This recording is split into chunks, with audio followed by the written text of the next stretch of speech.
It's September the 26th, 2022. We're going to do something slightly different today.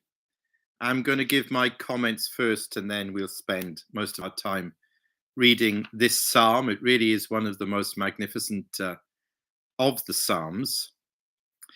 But one thing I'd like to draw attention to, and again, like I say, we rarely do this, is the title of the psalm. Let me just get it here.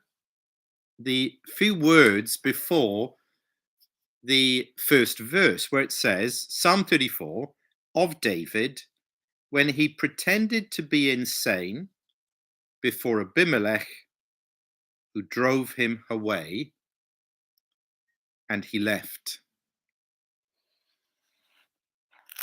We're going to focus on that for a little while, because that really does set the scene for the reading and the appreciation of this psalm. Now, usually these little titles, we just skip over them. Most of the time, they're not that significant. They're usually instructions to the musicians as to what instruments they should play or what tune they should use. Sometimes the titles are so obscure we hardly know what they mean or what they're referring to. Here, we know precisely what the reference is. Because if we go back in the narrative of the Old Testament, and of course we spent many months, if not years, through the pandemic, going through these stories. Well, they're not just stories. We have the law of Moses, we have the Torah, and then we have the narrative of the Old Testament, one of the major figures there being David. Then this story we might well remember. There it is, back in 1 Samuel chapter 21. David is on the run. He has been for some time. We can calculate that, in fact, he was on the run for about 10 years. He was hunted by Saul and his mighty men, who wanted nothing more than just to track him down, hunt him down like a wild animal, and finish him off. Also, there were other enemy groups around, fierce armies like the Philistines. So what does David do on this occasion? He visits the priests of Nob. That's the first part of chapter 21.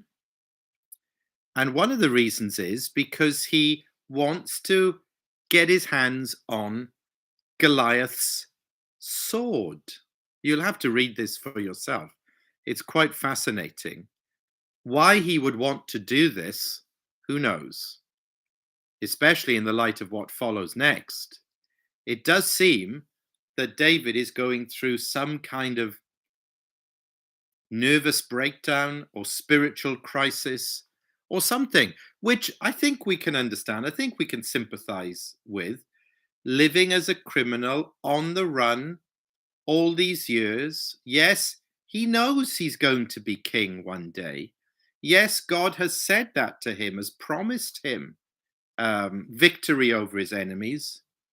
But some days it doesn't feel like it. And some days his focus is not what it should be, particularly as it says in verse 10 of 1 Samuel 21, on that day. Just listen to this for a while. That day David fled from Saul and went to Achish, king of Gath. But the servants of Achish said to him, Isn't this David the king of the land? Isn't he the one they sing about in their dances? Saul has slain his thousands and David his tens of thousands. David took these words to heart and was very much afraid of Achish, king of Gath. So he pretended to be insane in their presence. And while he was in their hands, he acted like a madman, making marks on the doors of the gate and letting saliva run down his beard. And Achish is so disgusted with him, he sends him away. He doesn't want anything to do with him. Now, he's just been to Nob to get Goliath's sword. Do you remember where Goliath came from? Goliath of Gath, the very place, the very heartland of the Philistine enemy, is where David now flees. Okay, he's fleeing from one enemy, Saul, but he flees into the heart of the camp of the enemy. Something very strange is going on. We might say, what a crazy thing to do. How irrational David is at this point. And then when he's found out, people know who he is, he's their enemy. He pretends to be insane. He isn't truly. He's got all his marbles, but he's pretending. Why? We're told why he does it, verse 12. Because he was very much afraid of Achish, king of Gath. In the psalm, by the way, he's given another name, Abimelech. He probably had two names, a personal name and an official title. So that's not a problem. But the point is, he's gripped with fear. Surely this is one of the lowest points in David's life. And as it says in the Proverbs, like chapter 29 and 25, the fear of man brings a snare. That's exactly where David is at this point. Trapped by fear, the fear of man. That could have been the end of David, but this is the great thing. It wasn't. And Psalm 34 was written as a result of learning from this terrible low point in his life.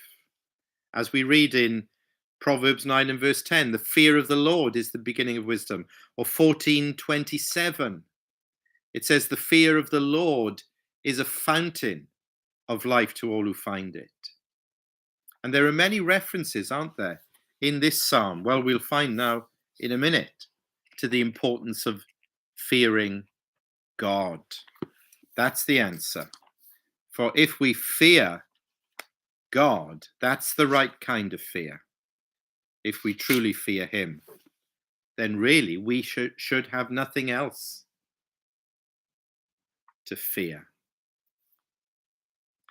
And this fear of the Lord that we're going to read of now in Psalm 34, it's another way of talking about loving the Lord or believing on the Lord Jesus Christ or being a true child of God.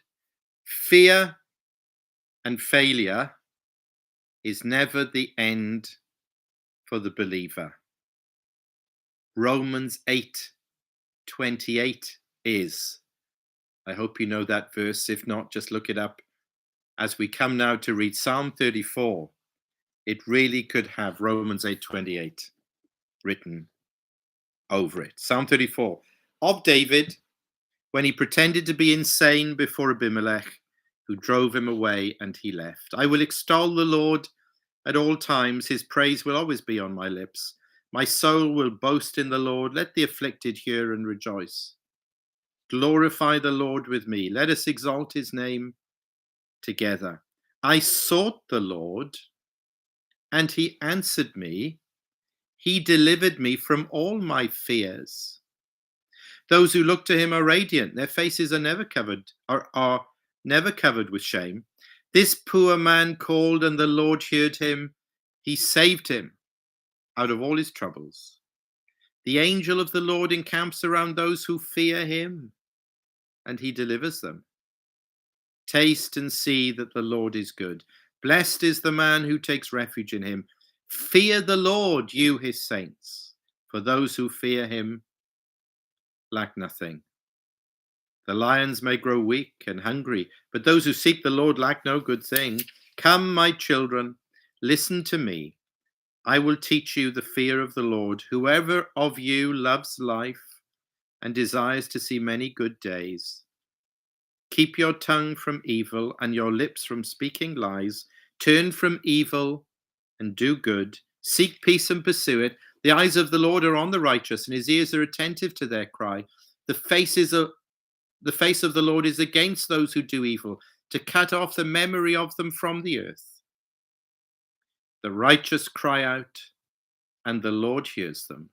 He delivers them from all their troubles. The Lord is close to the brokenhearted and saves those who are crushed in spirit. A righteous man may have many troubles, but the Lord delivers him from them all. He protects all his bones, not one of them will be broken. Evil will slay the wicked. The foes of the righteous will be condemned. The Lord redeems his servants. No one will be condemned who takes refuge in him.